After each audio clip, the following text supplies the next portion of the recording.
My people of this country and we're under attack. They banning us, they cancel us for speaking the facts. If you man enough, come stand with us, take USA back. And every time we pull up, all you're gonna see is American flags. American flags. American flags.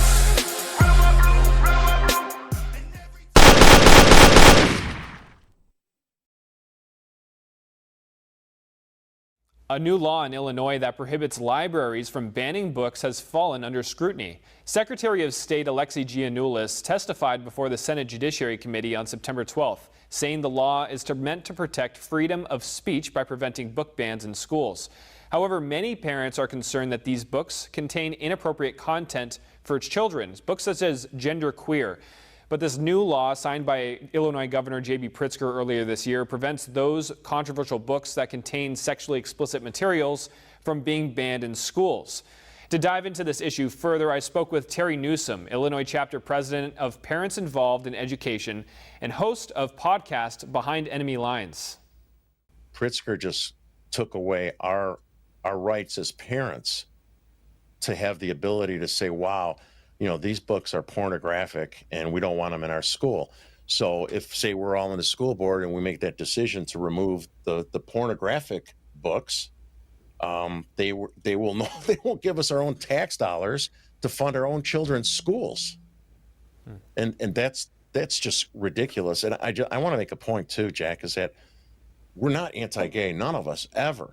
We're not against, quote, LGBTQ book. If it was a heterosexual book showing oral sex being performed by two different people for children, we would want that out. It's not in the school. We don't want all LGBTQ or diverse ideas. It's a lie.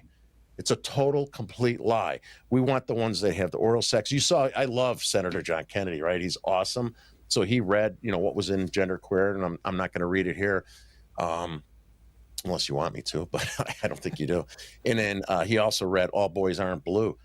And that stuff is not necessary to make a LGBTQ child feel included.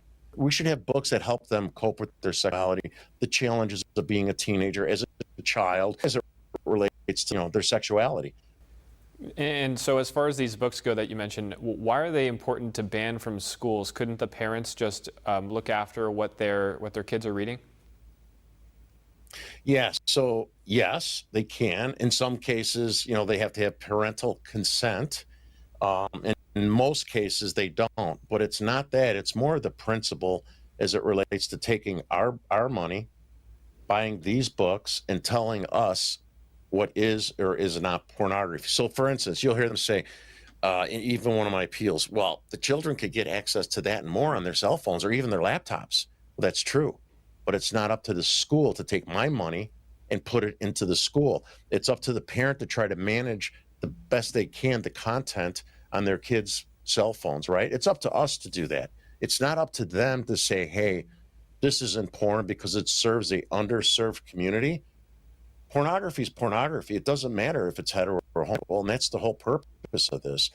I also spoke with Mark McDonald, clinical psychiatrist and author of Freedom from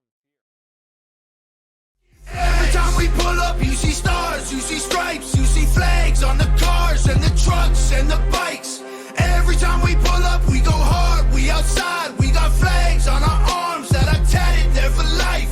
Every time we pull up, we don't care if you mad, we cherish this land, the haters can't get buried in rags. They set fire to old glory, turning fabric to ash.